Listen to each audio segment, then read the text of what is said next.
Simba es un proyecto gratuito de promoción de la lectura.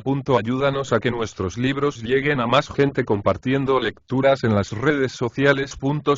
Si quieres, también puedes hacer una donación para mantener el proyecto y posibilitar que nuestra biblioteca siga creciendo.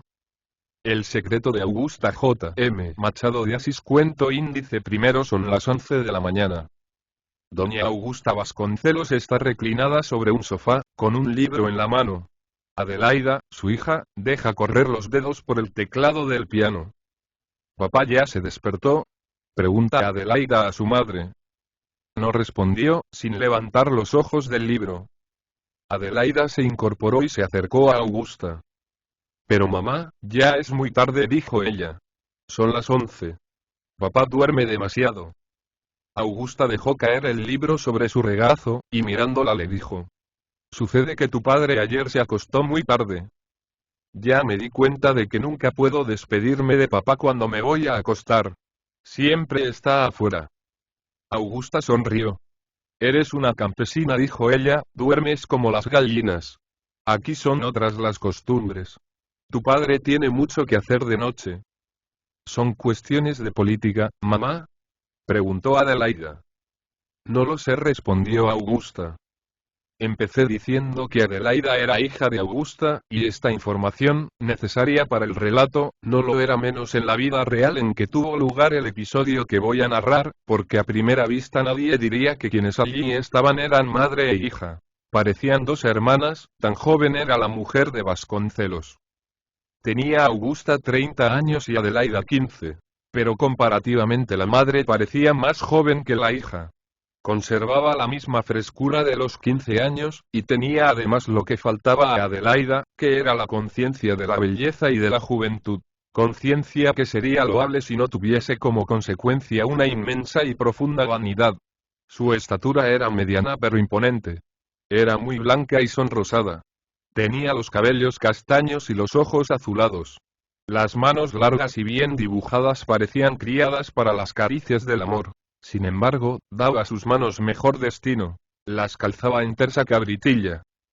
Todos los encantos de Augusta estaban en Adelaida, pero en embrión.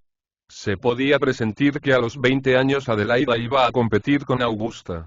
Pero por ahora había en la niña ciertos restos de infancia que atenuaban el realce de los atributos de que la naturaleza la había dotado. Sin embargo, era perfectamente capaz de despertar el amor de un hombre, sobre todo si él fuese poeta, y le gustasen las vírgenes de 15 años, incluso porque era un poco pálida, y los poetas en todas las épocas tuvieron siempre debilidad por las criaturas de piel desvaída. Augusta vestía con suprema elegancia. Gastaba mucho, es verdad, pero aprovechaba bien los enormes egresos que realizaba, si es que a lo que hacía podía considerárselo un aprovechamiento. Debe, empero, hacerse justicia a un hecho. Augusta no regateaba jamás. Pagaba el precio que le pedían por cualquier cosa. Ponía en ello su grandeza, y creía que el procedimiento contrario era ridículo, y de baja condición. En este punto Augusta compartía los sentimientos y servía los intereses de algunos mercaderes que entienden que es una deshonra hacer cualquier tipo de rebaja en el precio de sus mercaderías. El proveedor de telas de Augusta, cuando hablaba a este respecto, solía decirle: pedir un precio y entregar la mercadería por otro menor, es confesar que se tenía la intención de estafar al cliente.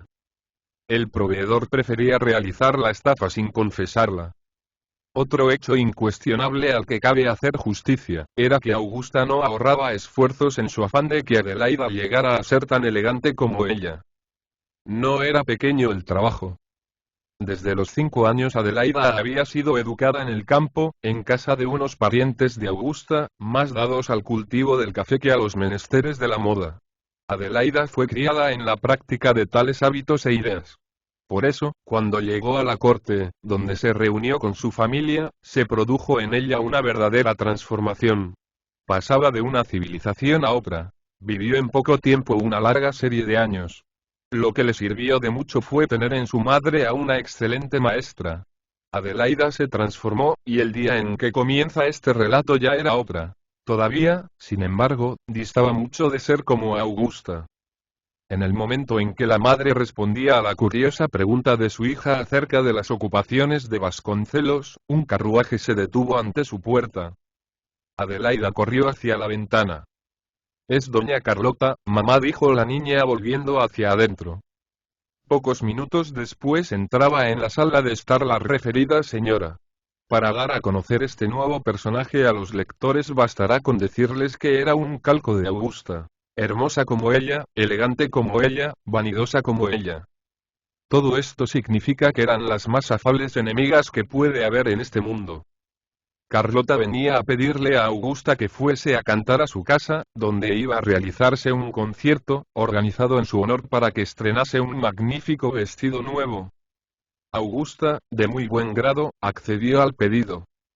«¿Cómo está tu marido?», le preguntó a Carlota. «Salió a caminar. ¿Y el tuyo?». «El mío duerme». «¿Como un justo?», preguntó Carlota sonriendo maliciosamente. «Así parece», respondió Augusta. En ese momento, Adelaida, que a pedido de Carlota había ido a ejecutar un nocturno al piano, regresó junto a las dos mujeres. La amiga de Augusta le preguntó: «¿Me equivoco si pienso que ya tienes algún novio en vista?». La niña se sonrojó mucho, y balbuceó: «No diga eso». «Seguro que sí. Pero entonces estarás muy cerca del momento en que habrás de tener un novio, y yo ya profetizo que ha de ser buen mozo y...». «Es muy temprano», dijo Augusta. «¿Temprano?». «Sí. Todavía es una niña, se casará cuando llegue el momento, y ese día aún está lejos y...». «Ya sé», dijo Carlota riendo, «quieres prepararla bien y apruebo tus intenciones. Pero si es así, no le quites las muñecas». «Ya se las quité». «Entonces no te resultará fácil alejar a los pretendientes. Una cosa reemplaza a la otra». Augusta sonrió, y Carlota se incorporó para salir. «¿Ya te vas?», dijo Augusta. «Debo irme. Adiós». «Adiós». Intercambiaron besos y Carlota partió de inmediato. Casi enseguida llegaron dos mandaderos, uno con vestidos y el otro con una novela. Eran compras hechas en la víspera. Los vestidos eran carísimos y la novela tenía este título: Fanny, por Ernesto Feidean. Y hacia la 1 de la tarde de ese mismo día se levantó Vasconcelos de la cama. Vasconcelos era un hombre de 40 años, bien parecido, dotado de un maravilloso par de patillas grisáceas, que le daban un aire de diplomático, actividad de la que estaba alejado por lo menos unas buenas 100 leguas. Tenía una cara risueña y una actitud extrovertida. Todo él respiraba una robusta salud. Era dueño de una considerable fortuna y no trabajaba, o sea, trabajaba mucho en la destrucción de dicha fortuna, obra en la que su mujer colaboraba concienzudamente. La observación de Adelaida era verídica. Vasconcelos se acostaba tarde. Siempre se despertaba después del mediodía. Y salía al anochecer para volver a la madrugada siguiente. Quiero decir que efectuaba con regularidad cortas o breves excursiones a la casa de sus familiares. Una sola persona tenía derecho a exigir de Vasconcelos una mayor asiduidad en su casa. Era Augusta. Pero ella nada le decía. No por eso se llevaban mal, porque el marido, a cambio de la tolerancia de su esposa, no le negaba nada, y todos los caprichos que ella pudiera tener eran satisfechos con prontitud. Si ocurría que Vasconcelos no podía acompañarla a todos los bailes y paseos, se encargaba de ello un hermano de Vasconcelos, comendador de 2 órdenes, político de la oposición, excelente jugador de tresillo, y hombre amable en sus horas libres, que eran pocas. El hermano Lorenzo era lo que se puede llamar un hermano terrible. Obedecía a todos los deseos de su cuñada, pero no le ahorraba, de vez en cuando, un sermón al hermano. Buena semilla que no germinaba. Despertó, pues, Vasconcelos, y despertó de buen humor. La hija se alegró mucho al verlo, y él mostró una gran afabilidad hacia la mujer, que le retribuyó del mismo modo. «¿Por qué te despiertas tan tarde?», preguntó Adelaida acariciando las patillas de Vasconcelos. «Porque me acuesto tarde». «¿Y por qué te acuestas tarde?». «Eso ya es mucho preguntar», dijo Vasconcelos sonriendo. Y prosiguió: «Me acuesto tarde porque así lo exigen las necesidades políticas. Tú no sabes qué es la política. Es una cosa muy fea, pero muy necesaria». Yo sí sé qué es la política, dijo Adelaida. No digas. Explícame pues qué crees que es. Allá en el campo, cuando le rompieron la cabeza al juez de paz, dijeron que había sido por cuestiones políticas. A mí me pareció muy raro porque lo político hubiera sido que no le rompieran la cabeza y... Vasconcelos se rió mucho con la observación de la hija, y se dirigía al comedor para almorzar, cuando entró su hermano, que no pudo dejar de exclamar. A buena hora almuerzas tú. Ya empiezas con tus reprimendas. Yo almuerzo cuando tengo hambre y no trates, ahora, de esclavizarme a las horas y a las formalidades. Y llámalo almuerzo o lunch, lo cierto es que estoy comiendo. Lorenzo le contestó con una mueca. Terminado el almuerzo se anunció la llegada del señor Batista. Vasconcelos fue a recibirlo en la privacidad de su estudio. Batista era un muchacho de 25 años. Era el tipo acabado del farrista. Excelente compañero en una cena integrada por personas de dudosa calaña. Nulo comensal en una mesa de honesta sociedad. Tenía chispa y cierta inteligencia, pero era preciso que se sintiese en el clima adecuado para que se manifestaran tales cualidades. Por lo demás, era apuesto. Tenía un lindo bigote. Calzaba botines de campas, y se vestía con un excelente buen gusto. Fumaba tanto como un soldado y también como un lord. Apuesto a que recién te despiertas, dijo Batista mientras entraba al escritorio de Vasconcelos. Hace 3/4 de hora. Recién termino de almorzar. Toma un cigarro. Batista aceptó el cigarro y se estiró en una silla americana, mientras Vasconcelos prendía un fósforo. ¿Viste a Gómez? Preguntó Vasconcelos. Ayer lo vi. Gran novedad. Rompió con la sociedad. ¿Es cierto?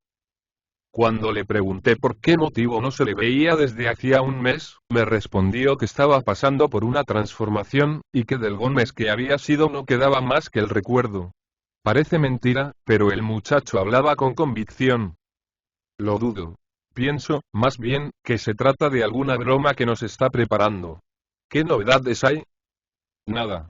Mejor dicho, eres tú quien debiera saber algo y... yo no sé nada. Vamos. ¿No estuviste ayer en el jardín? Así es. Hubo una cena y... una reunión familiar, efectivamente. Yo fui al Alcázar. ¿A qué hora terminó la reunión? A las 4 de la mañana y... Vasconcelos se extendió en una reposera, y la conversación prosiguió en ese tono, hasta que un sirviente vino a avisarle a Vasconcelos que en el salón lo aguardaba el señor Gómez. He aquí a nuestro hombre, dijo Batista. Dile que suba, ordenó Vasconcelos. El sirviente bajó para transmitir el mensaje. Pero Gómez apareció 15 minutos más tarde. Se había demorado abajo conversando con Augusta y Adelaida. Quien está vivo siempre aparece, dijo Vasconcelos al avistar al muchacho. Ustedes no me buscan, y dijo él. Perdón, pero yo estuve en tu domicilio 2 veces, y me dijeron que habías salido. Fue pura casualidad. Yo casi nunca salgo. Así que te has convertido en un perfecto ermitaño. Estoy hecho una crisálida. Voy a reaparecer transformado en mariposa, dijo Gómez sentándose. Tenemos poesía y atención, Vasconcelos, y... el nuevo personaje, este Gómez tan buscado y tan oculto, aparentaba tener unos 30 años. Él, Vasconcelos y Batista eran la trinidad del placer y de la disipación, unidos por una indisoluble amistad. Cuando Gómez, cerca de un mes antes, dejó de frecuentar los círculos habituales, llamó la atención de todos, pero solo Vasconcelos y Batista lo lamentaron de verdad. Sin embargo, no se empeñaron demasiado en arrancarlo a la soledad, ya que consideraron que la actitud del muchacho bien podía responder a algún propósito determinado. Gómez fue, por lo tanto, recibido como un hijo pródigo. ¿Por dónde anduviste metido? ¿Qué quiere decir eso de la crisálida y la mariposa? ¿Te parece que soy del campo y que tienes que hablarme así? Las cosas son tal como se las transmito, mis amigos. Me están saliendo alas. Alas, dijo Batista sofocando una carcajada. A menos que sean alas de gavilán para caer sobre y... no, estoy hablando en serio. Y, en efecto, Gómez mostraba una actitud seria y convincente. Vasconcelos y Batista se miraron. Pues, si es verdad lo que dices, explícanos de una vez de qué alas se trata, y sobre todo hacia dónde quieres volar. A estas palabras de Vasconcelos, agregó Batista las siguientes. Sí, debes darnos una explicación, y si nosotros, que formamos tu consejo de familia, consideramos que la explicación es satisfactoria, la aprobaremos. De lo contrario quedarás sin alas y volverás a ser lo que siempre has sido y... Totalmente de acuerdo, refrendó Vasconcelos. Pues bien, es muy sencillo. Me están saliendo alas de ángel, y quiero volar al cielo del amor. Del amor. Exclamaron los dos amigos de Gómez. Así es, prosiguió Gómez. ¿Qué fui yo hasta hoy? Un verdadero disipado, un perfecto calavera, derrochando mi fortuna y mi corazón. ¿Pero es esto suficiente para llenar una vida? Creo que no, y hasta ahí estoy de acuerdo, y eso no basta. Es preciso que haya algo más. La diferencia está en la manera de ir. Exactamente, dijo Gómez, exactamente. Es natural que ustedes piensen de otra manera, pero yo creo que tengo razón en decir que sin el amor casto y puro la vida no es más que un desierto. Batista dio un salto. Vasconcelos clavó los ojos en Gómez. Apuesto a que te vas a casar, le dijo. No sé si me voy a casar. Sí sé que amo, y espero terminar casándome con la mujer que amo. ¿Casarte? Exclamó Batista. Y dejó escapar una carcajada estridente. Pero Gómez hablaba tan seriamente, insistía con tamaña gravedad en aquellos proyectos de regeneración, que los dos amigos terminaron por oírlo con igual seriedad. Gómez hablaba un lenguaje que era extraño, y enteramente nuevo en boca de un muchacho que había sido el más loco y ruidoso en los festines de Baco y de Citera. De modo, entonces, ¿qué nos dejas? Preguntó Vasconcelos. Yo. Sí, y no. Me encontrarán en los salones que hasta hoy frecuentamos. En los hoteles y las casas equívocas, nunca más. De profundis y canturreó Batista. Pero al fin de cuentas, dijo Vasconcelos, ¿dónde está tu Marión? ¿Puedo saber quién es ella? No es Marión, es Virginia, y pura amistad al principio, después afecto profundo, hoy pasión verdadera. Luché mientras pude. Pero rendí las armas ante una fuerza mayor. Mi gran temor era no tener un alma capaz de ser ofrecida a esa gentil criatura. Pues bien, la tengo, y tan fogosa y tan virgen como cuando tenía 18 años. Solo la casta mirada de una virgen podría ser capaz de descubrir en mi lodo esa perla divina. Renazco mejor de lo que era y, no cabe duda, Vasconcelos, el muchacho está loco. Enviémoslo a Praia Vermela. Y como puede tener un nuevo brote aquí mismo, yo me voy. Batista tomó su sombrero. ¿A dónde vas? Le dijo Gómez. Tengo que hacer, pero pronto me tendrás por tu casa. Quiero ver si aún hay algo que pueda hacerse para arrancarte a ese abismo. Y salió. Y los dos se quedaron solos. Entonces, ¿es cierto que estás enamorado? Completamente. Yo bien sabía que ustedes difícilmente podrían creer en ello. Yo mismo no lo creo todavía, sin embargo es verdad. Termino por donde tú empezaste. ¿Será peor o mejor? Yo creo que es mejor. ¿Quieres mantener oculto el nombre de la persona? Lo oculto por ahora a todos, menos a ti. Es una prueba de confianza y... Gómez sonrió. No, dijo él, es una condición sine qua non. Tú, por sobre cualquier otro, debes saber quién es la elegida de mi corazón. Se trata de tu hija. ¿Adelaida? Preguntó Vasconcelos pasmado. Sí, tu hija. La revelación de Gómez cayó como una bomba. Vasconcelos ni de lejos sospechaba semejante cosa. ¿Apruebas nuestro amor? Le preguntó Gómez. Vasconcelos reflexionaba, y tras algunos minutos de silencio, dijo. Mi corazón aprueba tu elección. Eres mi amigo, estás enamorado, y si además ella te ama. Gómez iba a decir algo, pero Vasconcelos prosiguió, sonriendo. Pero ¿y la sociedad? ¿Qué sociedad? La sociedad que nos considera libertinos, a ti y a mí, es natural que no apruebe el apoyo que te doy. Ya veo que es un rechazo, dijo Gómez entristecido. ¿Qué rechazo ni qué rechazo, tonto? Es una objeción que tú podrás destruir diciendo. La sociedad es una gran calumniadora y una famosa indiscreta. Mi hija es tuya con una condición. ¿Cuál? A condición de que sea un amor recíproco. ¿Ella te quiere? No sé, respondió Gómez. Pero lo sospechas sí. No lo sé. Sé que la amo y daría mi vida por ella, pero ignoro si soy correspondido. Lo serás y yo me encargaré de explorar el terreno. Dentro de 2 días te haré conocer el resultado de mis indagaciones. ¿Quién iba a decirlo? Tened que llamarte mi yerno. La respuesta de Gómez fue caer en sus brazos. La escena ya adquiría ribetes de comedia cuando dieron las 3 de la tarde. Gómez recordó que tenía un rendezvous con un amigo, Vasconcelos, a su vez, que tenía que escribir algunas cartas. Gómez se retiró sin hablar con las mujeres. A eso de las 4, Vasconcelos se disponía a salir, cuando le avisaron que había venido a visitarlo el señor José Brito. Al oír este nombre Vasconcelos frunció el entrecejo. Poco después entraba a su escritorio el señor José Brito. El señor José Brito era para Vasconcelos un verdadero fantasma, un eco del abismo, una voz de la realidad. Era un acreedor. No contaba hoy con su visita, dijo Vasconcelos. Me sorprende, le respondió el señor José Brito, con una placidez que desconcertaba, porque hoy es 21. Creí que era 19, balbuceó Vasconcelos. Antes de ayer lo fue, en efecto. Pero hoy es 21. Mire, prosiguió el acreedor tomando el jornal do comercio que estaba sobre una silla, jueves 21. ¿Viene a buscar el dinero? Aquí está su letra, dijo el señor José Brito, sacando la billetera del bolsillo y un papel de la billetera. ¿Por qué no vino más temprano? Preguntó Vasconcelos, tratando así de retrasar la cuestión fundamental. Vine a las 8 de la mañana, respondió el acreedor, usted estaba durmiendo. Vine a las 9, idem. Vine a las 11, idem. Vine al mediodía, idem.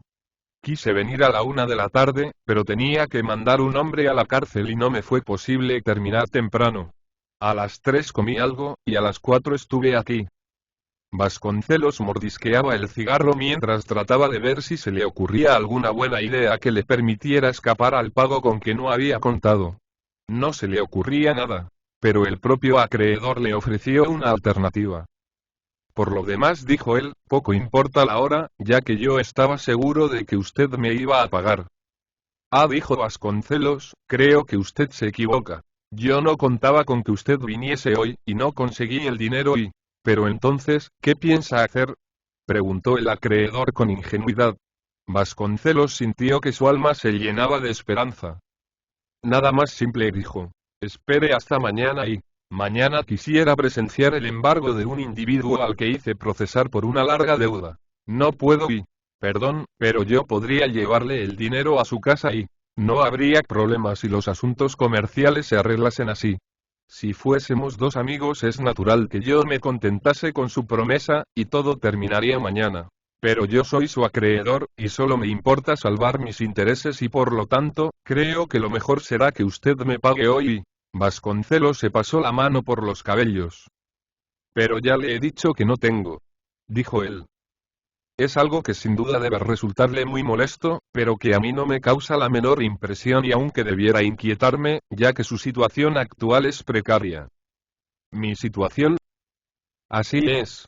Sus casas de la Rúa da Imperatriz están hipotecadas. La de la Rúa Doso Pedro fue vendida, y la suma obtenida hace mucho se evaporó. Sus esclavos han ido desapareciendo, uno tras otro, sin que, al parecer, usted lo haya advertido, y los gastos que hace poco tuvo usted que enfrentar para equipar la casa de una cierta dama de sociedad de reputación algo dudosa, son inmensos. Yo sé todo. Sé más que usted y... Vasconcelos estaba visiblemente aterrorizado. Lo que el acreedor decía era cierto. Bueno, dijo Vasconcelos, ¿qué propone que hagamos? Una cosa simple. Duplicamos la deuda, y usted me entrega ahora un depósito a cuenta. Duplicar la deuda. Pero esto es es una tabla de salvación. Soy moderado. Vamos, dese cuenta y acepte mi propuesta. Entrégueme el depósito y destruimos la letra. Vasconcelos aún quiso hacer alguna objeción, pero era imposible convencer al señor José Brito. Firmó el depósito por 18 contos. Cuando el acreedor se fue, Vasconcelos se puso a pensar seriamente en su vida. Hasta entonces había gastado tanto y tan ciegamente que no había advertido el abismo que él mismo fue cavando bajo sus pies. Vino, sin embargo, a prevenirlo la voz de uno de sus verdugos. Vasconcelos reflexionó, calculó, reconsideró el monto de sus gastos y obligaciones, y verificó que de la fortuna que creía poseer le quedaba en realidad menos de la cuarta parte. Para vivir como hasta allí había vivido, aquello era nada menos que la miseria. ¿Qué hacer en tal situación? Vasconcelos recogió su sombrero y salió. Iba cayendo la noche. Tras andar algún tiempo por las calles absorto en sus meditaciones, Vasconcelos entró en el Alcázar. Era una forma de distraerse. Allí encontraría a sus relaciones habituales. Batista vino al encuentro de su amigo. ¿Qué cara es esa?, le dijo. No es nada, me pisaron un callo, respondió Vasconcelos, que no encontraba mejor respuesta. Pero un pedicuro que se encontraba cerca de los dos oyó sus palabras y a partir de ese momento no perdió de vista al infeliz Vasconcelos, a quien cualquier insignificancia podía molestarlo. La mirada insistente del pedicuro lo turbó tanto que Vasconcelos terminó por irse de allí. Entró al hotel de Milán para cenar. Por mayor que fuera su preocupación, sintió que no podía desatender las necesidades de su estómago. Pues bien, en mitad de la cena se acordó de aquello que en ningún momento debió haber salido de su cabeza: el pedido de casamiento que esa tarde le había hecho Gómez. Fue un rayo de luz. Gómez es rico, pensó Vasconcelos. La forma de evitar disgustos mayores es esta. Gómez se casa con Adelaida, y como es mi amigo no me negará nada de lo que yo necesite. Por mi parte, trataré de recuperar lo perdido y qué oportuno fue acordarme del casamiento. Vasconcelos comió alegremente, volvió después al Alcázar donde algunos muchachos y otras personas le hicieron olvidar sus infortunios. A las 3 de la mañana, Vasconcelos entraba a su casa con la tranquilidad y regularidad habituales. Y al día siguiente, lo primero que hizo Vasconcelos fue consultar el corazón de Adelaida. Quería, empero, hacerlo en ausencia de Augusta. Por suerte, ésta tenía que ir a la Rúa da Quitanda a ver unas telas nuevas, y salió con su cuñado, dejando a Vasconcelos en total libertad de acción. Como los lectores ya saben, Adelaida quería mucho a su padre, y era capaz de hacer cualquier cosa por él. Tenía, además, un excelente corazón. Vasconcelos contaba con esas dos fuerzas. Ven aquí, Adelaida, dijo él entrando al salón de estar. ¿Sabes cuántos años tienes?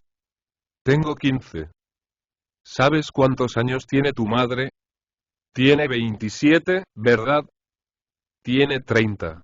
Vale decir que tu madre se casó a los 15 años. Vasconcelos hizo un silencio a fin de apreciar el efecto que producían sus palabras, pero fue inútil la expectativa. Adelaida no entendió nada. El padre prosiguió. ¿No has pensado en casarte? La niña se sonrojó notablemente, trató de permanecer callada, pero como su padre insistiese, respondió.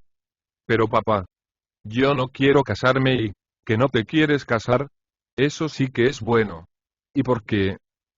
Porque no tengo ganas, y vivo bien aquí. Pero tú puedes casarte y seguir viviendo aquí. Es cierto, pero no tengo ganas. Vamos, si amas a alguien, confiésalo. No digas eso, papá, y yo no amo a nadie. Adelaida era sincera y Vasconcelos no lo dudó. Ella dice la verdad, pensó él. Es inútil intentar por ese lado y... Adelaida se sentó a sus pies, y dijo. Te pido, papito, que no hablemos más del asunto y... Hablemos, hija mía, hablemos, tú eres una niña, no sabes ser previsora. Imagínate que tu madre y yo desaparezcamos mañana. ¿Quién te ha de amparar? Solo tu marido. Pero a mí no me gusta nadie y... Por ahora es así. Pero ya habrás de enamorarte si el novio es un apuesto muchacho, de buen corazón, y yo ya he elegido uno que te ama mucho, y a quien tú seguramente llegarás a amar.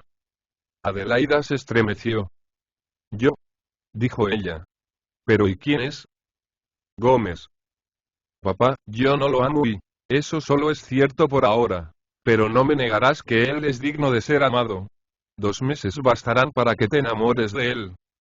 Adelaida no dijo una palabra. Inclinó la cabeza y empezó a retorcer entre los dedos una de sus trenzas pobladas y negras. El pecho se le contraía y dilataba con fuerza. La niña tenía los ojos clavados en la alfombra. ¿Y? ¿Estás de acuerdo, verdad? Preguntó Vasconcelos. Pero papá, ¿y si llego a ser infeliz? Y eso es imposible, hija mía, serás muy feliz, y amarás mucho a tu marido. Oh, papá, le dijo Adelaida con los ojos bañados por el llanto, te suplico que no me cases todavía. Y Adelaida, el primer deber de una hija es obedecer a su padre, y yo soy tu padre. Quiero que te cases con Gómez. En consecuencia, te casarás con él. Para que estas palabras alcanzaran todo el efecto esperado, debían dar lugar a una retirada rápida. Vasconcelos lo comprendió y salió del salón dejando a Adelaida sumida en la desolación. Adelaida no amaba a nadie. Su rechazo no se apoyaba en la defensa de ningún otro amor, tampoco era el resultado de ninguna aversión particular hacia su pretendiente. La niña sentía, simplemente, una total indiferencia por el muchacho.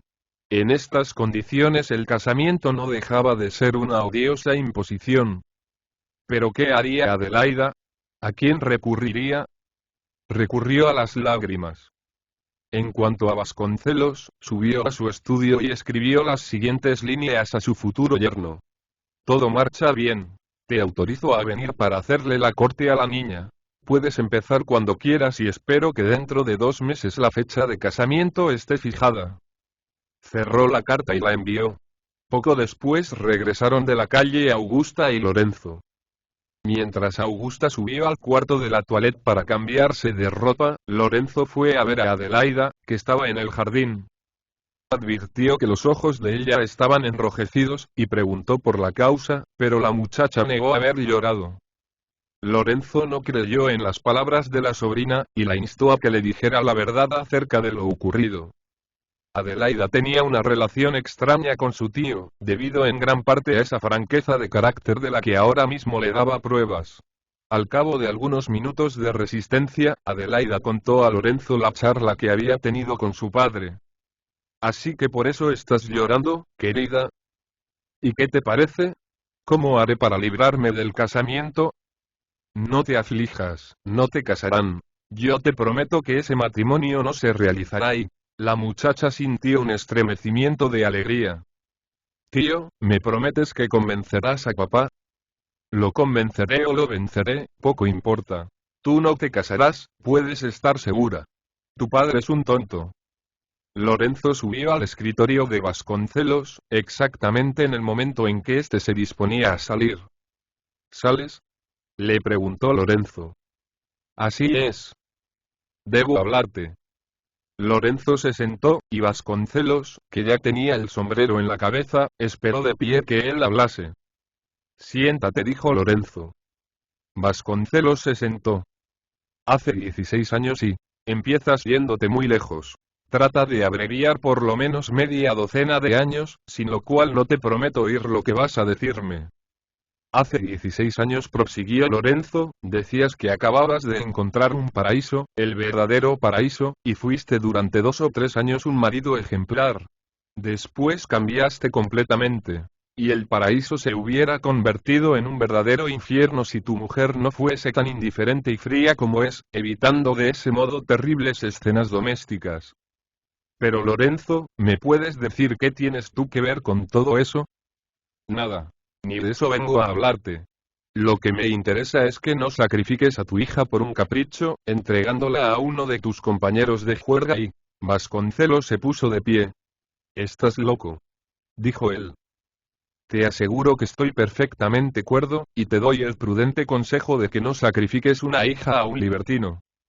Gómez no es un libertino. Tuvo una vida de muchacho, es verdad, pero gusta de Adelaida, y se ha transformado completamente. Es un buen casamiento, y por eso creo que todos debemos aceptarlo. Es mi deseo y en esta casa mando yo. Lorenzo trató de seguir hablando, pero Vasconcelos ya se había alejado. ¿Qué hacer? Pensó Lorenzo. La oposición de Lorenzo no impresionaba demasiado a Vasconcelos.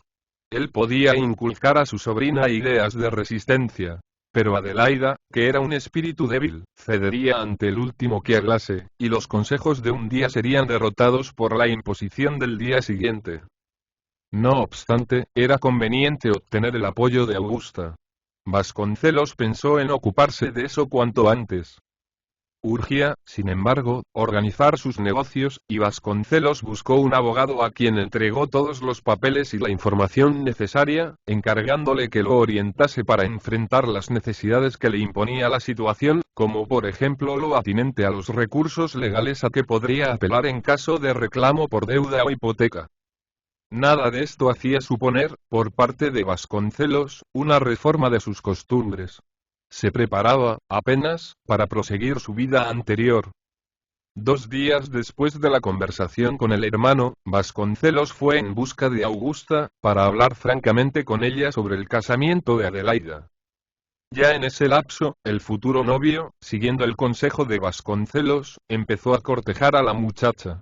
Era posible que si el casamiento no le hubiera sido impuesto, Adelaida terminase gustando del muchacho. Gómez era un hombre hermoso y elegante. Y además, conocía todos los recursos a los que se debe apelar para impresionar a una mujer. ¿Habría Augusta advertido la asidua presencia del muchacho? Tal era la pregunta que Vasconcelos formulaba a su espíritu en el momento en que entraba al toilette de la mujer. ¿Vas a salir?, preguntó él. No. Tengo visitas.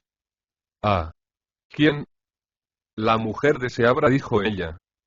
Vasconcelos se sentó, y buscó una forma de empezar a hablar del asunto principal que allí lo había llevado. Estás muy linda hoy. ¿De veras?, dijo ella sonriendo. Sin embargo, hoy estoy como siempre. Me llama la atención que me lo digas hoy. No. Realmente hoy estás más linda que habitualmente, a tal punto que hasta soy capaz de ponerme celoso y, por favor, dijo Augusta con una sonrisa irónica. Vasconcelos se rascó la cabeza, sacó el reloj, le dio cuerda. Después empezó a acariciarse la barba, tomó una hoja de diario, leyó 2 o 3 avisos, arrojó la página al suelo, y por fin, al cabo de un silencio ya demasiado prolongado, Vasconcelos creyó mejor atacar la cuestión de frente. He estado pensando mucho en Adelaida últimamente, dijo él. Ajá. ¿Por qué? Ya es grande y, grande, exclamó Augusta, es una niña y, ya es mayor de lo que tú eras cuando te casaste y, Augusta arrugó ligeramente la frente. Sí, ¿y entonces qué? Bueno, yo quisiera hacerla feliz y feliz a través del casamiento. Un muchacho digno de ella en todos los órdenes, me la pidió hace días, y yo le dije que sí. Sabiendo de quién se trata, aprobarás mi elección. Me refiero a Gómez. ¿Te parece bien? No, respondió Augusta. ¿Cómo no?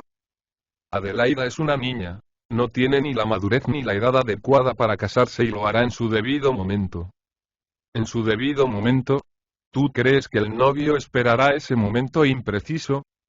Si no espera, paciencia, dijo Augusta. ¿Tienes alguna objeción que hacerle a Gómez? Ninguna. Es un muchacho distinguido, pero no le conviene a Adelaida. Vasconcelos no estaba seguro si le convenía seguir insistiendo.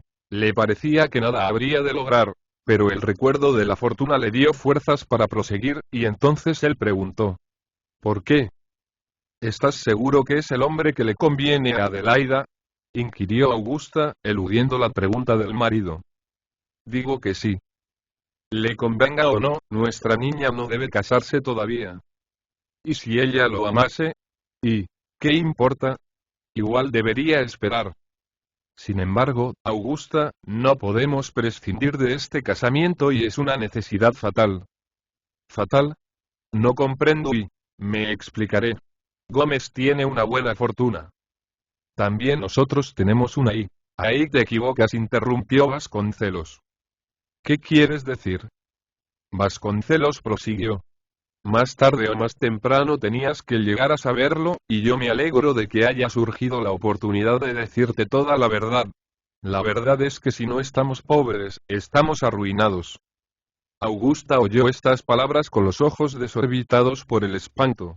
Cuando él terminó, dijo. No es posible.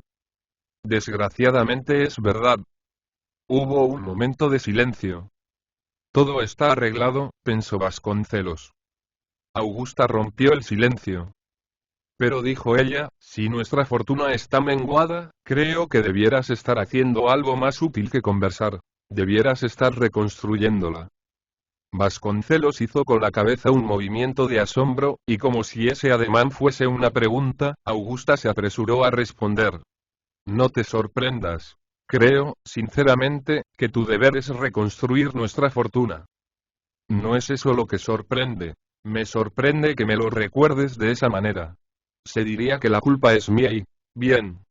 Dijo Augusta, ahora vas a decir que la culpable soy yo y... La culpa, si es que de culpa se trata, la tenemos ambos. ¿Por qué? ¿Qué he hecho yo? Tus gastos enloquecidos contribuyeron en gran parte a llegar a donde llegamos. Yo nada te negué ni nada te niego, y esa es mi culpa. Si esa es la afrenta que me echas en cara, la acepto. Augusta se encogió de hombros con un gesto de despecho, y le dirigió a Vasconcelos una mirada de tamaño desdén que bastaría para iniciar un juicio de divorcio. Vasconcelos percibió tanto el gesto como la mirada. El amor al lujo y lo superfluo, dijo él, siempre producirá estas consecuencias. Son terribles, pero explicables. Para conjurarlas es necesario vivir con moderación. Nunca pensaste en eso. Al cabo de 6 meses de casados, empezaste a vivir en el torbellino de la moda, y el pequeño arroyo de los gastos se convirtió en un río inmenso de desperdicios. ¿Sabes lo que me dijo una vez mi hermano? Me dijo que la idea de mandar a Adelaida al campo te fue sugerida por la necesidad de vivir sin ningún tipo de ataduras. Augusta se había incorporado y dio algunos pasos. Estaba temblorosa y pálida. Vasconcelos proseguía con sus recriminaciones, cuando la mujer lo interrumpió diciendo: ¿pero por qué motivo no evitaste esos gastos que yo hacía? No quería perturbar la paz doméstica. No, clamó ella. Lo que tú querías, por tu parte, era tener una vida libre e independiente. Al ver que yo me entregaba a tanto derroche, imaginaste que podías comprar con tu tolerancia mi tolerancia. Ese es el verdadero motivo. Tu vida no será igual a la mía, pero es peor, y si yo gastaba mucho en casa, tú te dedicabas a derrochar en la calle, y es inútil que lo niegues, porque yo lo sé todo. Conozco, de nombre, a todas las rivales que sucesivamente me diste, y nunca te dije una única palabra, ni ahora te censuro, porque sería inútil y tarde. La situación había cambiado. Vasconcelos había empezado constituyéndose en juez y pasaba a la condición de reo también él. Negar era imposible. Discutir era arriesgado e inútil. Optó por los sofismas. Si así fuera, y yo no discuto ese punto, en todo caso la culpa de ello sería mutua, y no encuentro razón para que me la arrojes en la cara. Debo reconstituir nuestra fortuna, de acuerdo. Hay un medio, y es este. El casamiento de Adelaida con Gómez. No. Dijo Augusta. Bien. Seremos pobres, llegaremos a estar peor de lo que estamos ahora. Venderemos todo y... Perdón, dijo Augusta, yo no sé por qué razón no has de ser tú, que eres fuerte y tienes la responsabilidad mayor en el desastre, quien consagre su empeño en reconstituir la fortuna destruida. Es un largo trabajo. Y de aquí hasta entonces la vida prosigue y se consume. El medio más adecuado, ya te lo dije, es este. Casar a Adelaida con Gómez. No quiero. Dijo Augusta, no consiento en semejante casamiento. Vasconcelos iba a responder, pero Augusta, tras proferir estas palabras, salió precipitadamente de la habitación. Vasconcelos hizo lo mismo unos minutos después. Lorenzo no se enteró de la discusión habida entre su hermano y la cuñada, y después del empecinamiento de Vasconcelos decidió no decir nada más.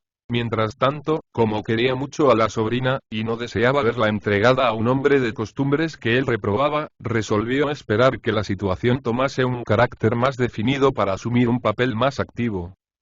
Pero, a fin de no perder tiempo, y poder contar con algún argumento de peso, Lorenzo se dispuso a iniciar una investigación minuciosa mediante la cual pudiese recoger informaciones precisas sobre Gómez.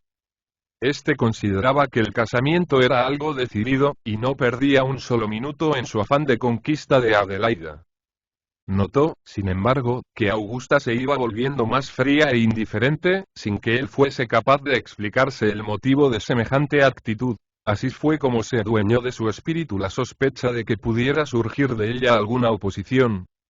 En lo que atañe a Vasconcelos, desalentado por la escena de Toilette, esperó mejores días, y contó sobre todo con el imperio de la necesidad.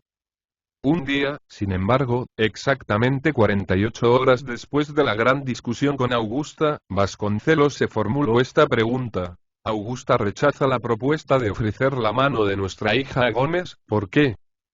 De pregunta en pregunta, de deducción en deducción, se abrió en el espíritu de Vasconcelos campo para una sospecha dolorosa. ¿Lo amará?, se preguntó él. Después, como si el abismo atrajese al abismo, y una sospecha se hilvanase a otra, Vasconcelos se preguntó. ¿Habrán sido amantes durante algún tiempo? Por primera vez, Vasconcelos sintió que la serpiente de los celos mordía su corazón. De los celos, digo yo, por usar un eufemismo. No sé si aquello eran celos. Tal vez fuera amor propio herido. ¿Serían fundadas las sospechas de Vasconcelos? Debo decir la verdad, no lo eran. Augusta era vanidosa, pero era fiel a su infiel marido. Y eso por dos motivos. Uno por conciencia, otro por temperamento. Aun cuando ella no estuviese convencida de sus deberes de esposa, lo cierto es que nunca había traicionado el juramento conyugal. No estaba hecha para las pasiones, a no ser las pasiones ridículas que impone la vanidad. Ella amaba, por sobre todo, su propia belleza. Su mejor amigo era aquel que le dijera que ella era la más hermosa de las mujeres. Pero si le daba su amistad, no le entregaba, en cambio, su corazón. Eso la salvaba. La verdad es esta, pero ¿quién se la diría a Vasconcelos? Una vez que sospechó que su honor pudiese haber sido afectado, Vasconcelos empezó a recapitular toda su vida. Gómez frecuentaba su casa desde hacía 6 años, y tenía en ella plena libertad. La traición era fácil. Vasconcelos empezó a recordar las palabras, los gestos, las miradas, todo lo que hasta entonces le había resultado indiferente, y que en aquel momento tomaba un carácter sospechoso. 2 días anduvo Vasconcelos entregado a estos pensamientos. No salía de su casa. Cuando Gómez llegaba, Vasconcelos observaba a su mujer con desusada persistencia. La misma frialdad con que ella recibía al muchacho era, a los ojos del marido, una prueba del delito. Estaba en esto, cuando en la mañana del tercer día, Vasconcelos ya se levantaba temprano, entró Lorenzo a su escritorio, siempre con el aire salvaje de costumbre. La presencia de su hermano despertó en Vasconcelos el deseo de contarle todo. Lorenzo era un hombre sensato, y en caso de necesidad era un punto de apoyo. El hermano oyó todo cuanto él le contó, y al haber terminado de hablar, rompió su silencio con estas palabras. Todo eso es una tontería. Si tu mujer rechaza el casamiento será por algún otro motivo. Cualquiera menos ese. Pero es al casamiento con Gómez a lo que ella se opone. Claro, porque le hablaste de Gómez. Háblale de otro y ya verás que reacciona de igual modo. Debe haber otro motivo. Tal vez Adelaida me lo cuente, tal vez ella le haya pedido a su madre que se opusiera, porque tu hija no ama al muchacho, y siendo así no se puede casar con él. No, se casará. No solo por eso, sino que además este casamiento es una especulación de Gómez. ¿Una especulación?, preguntó Vasconcelos. Igual a la tuya, dijo Lorenzo. Tú le entregas a tu hija con los ojos puestos en su fortuna. Él acepta con sus ojos puestos en la tuya pero él no tiene nada. Está arruinado como tú. Estuve haciendo averiguaciones y supe la verdad. Quiere naturalmente proseguir con la misma vida disipada que tuvo hasta hoy, y tu fortuna es un medio ¿estás seguro? Segurísimo. Vasconcelos se sintió aterrorizado. En medio de tantas sospechas, le quedaba todavía la esperanza de ver su honor a salvo, y realizado el negocio que le daría una excelente situación. Pero la revelación de Lorenzo lo mató. Si quieres una prueba, manda a llamarlo y dile que estás en la ruina, y que por eso te niegas a entregarle a tu hija. Obsérvalo bien, y verás el efecto que tus palabras habrán de producir en él.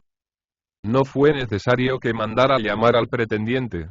1 hora después él solo se presentó en casa de Vasconcelos. Vasconcelos ordenó que se le hiciera subir a su escritorio. Vi y tras los primeros saludos, Vasconcelos dijo: iba a hacerte avisar que vinieras. Ah, sí. ¿Por qué? Preguntó Gómez. Para que conversáramos sobre el casamiento.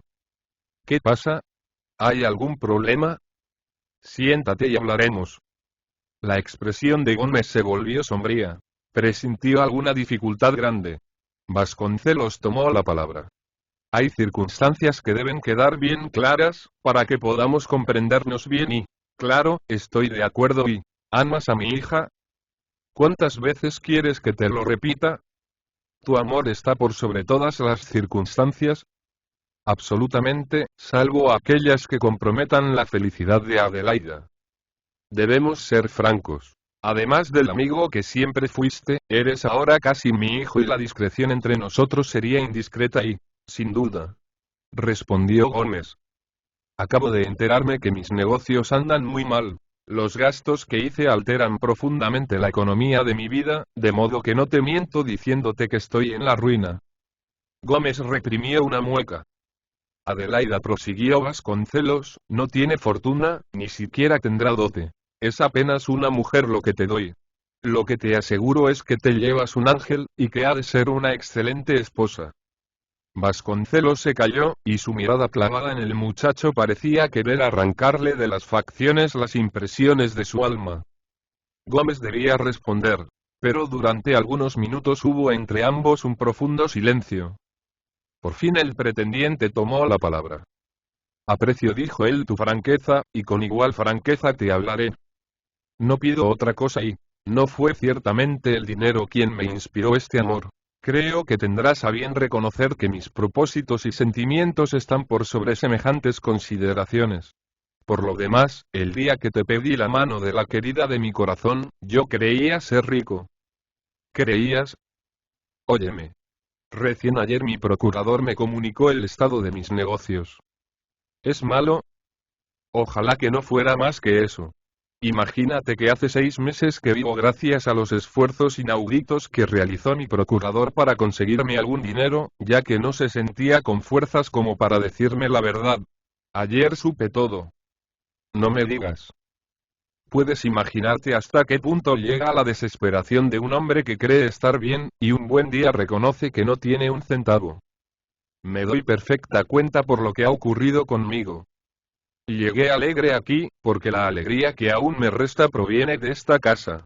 Pero lo cierto es que estoy al borde de un abismo. La suerte nos castigó simultáneamente y, después de este relato, que Vasconcelos oyó sin pestañear, Gómez se concentró en el punto más difícil de la cuestión.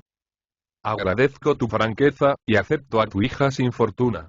Tampoco yo la tengo, pero aún me restan fuerzas para trabajar. ¿La aceptas? Escúchame. Acepto a Adelaida con una condición, que ella quiera esperar algún tiempo, a fin de que yo rehaga mi vida.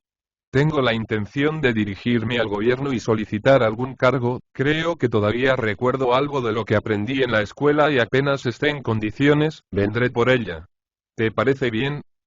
Si ella está de acuerdo, no tengo nada que objetar, dijo Vasconcelos aferrándose a esa última tabla de salvación. Gómez prosiguió. Bien. Háblale de esto mañana y hazme saber la respuesta.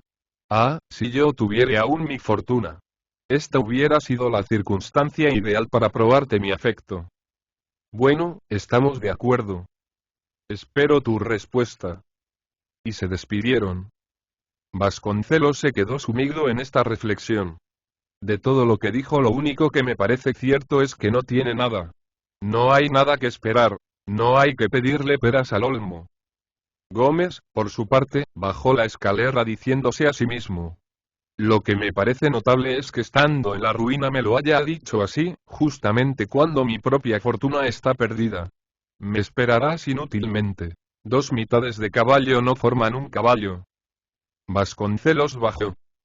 Tenía la intención de comunicarle a Augusta el resultado de la conversación que sostuviera con el pretendiente de su hija. Una cosa, sin embargo, se lo impedía. Era el empecinamiento con que Augusta se había opuesto al casamiento de Adelaida, sin dar ninguna explicación del rechazo. En eso estaba pensando cuando, al pasar frente a la sala de visitas, oyó voces que provenían de allí.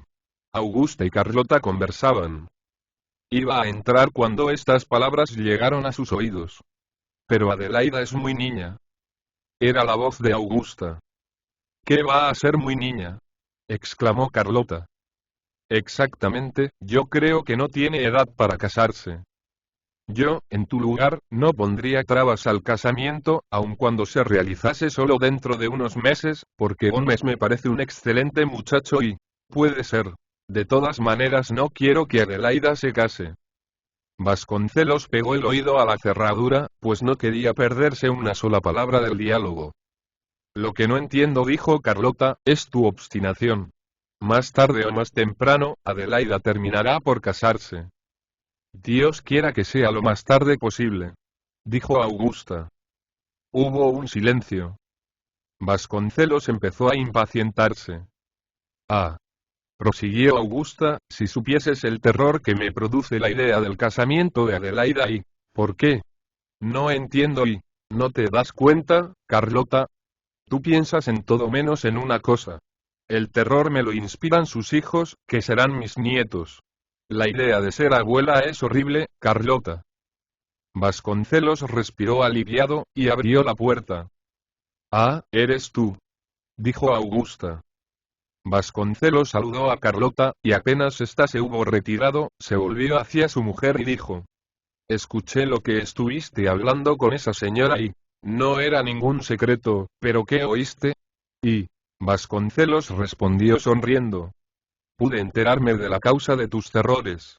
No me imaginé nunca que el amor a la propia belleza pudiese llevar a semejante egoísmo. El casamiento con Gómez no se realizará. Pero si Adelaida llega a enamorarse de alguien, no sé cómo le negaremos nuestro consentimiento y... Bueno, y ya veremos, respondió Augusta. Llegados a este punto dejaron de hablar. No era mucho más lo que tenían para decirse aquellos dos consortes que vivían tan distanciados. Uno entregado a los placeres ruidosos de la juventud, la otra absorta en un exclusivo interés por sí misma. Al día siguiente Gómez recibió una carta de Vasconcelos redactada en estos términos. Querido Gómez. Ha ocurrido algo inesperado. Adelaida no se quiere casar. Inútilmente empleé mi lógica. No pude convencerla. Tuyo, Vasconcelos. Gómez dobló la carta y prendió con ella un cigarro. Luego se puso a fumar haciendo esta profunda reflexión. ¿Dónde encontraré yo una heredera que me quiera por marido? Si alguien lo sabe, tenga a bien avisarle. Después de lo que acabamos de contar, Vasconcelos y Gómez se encuentran a veces en la calle o en el alcázar. Charlan, fuman, caminan tomados del brazo, exactamente como dos amigos, cosa que nunca fueron, o como dos canallas, cosa que sí son. P.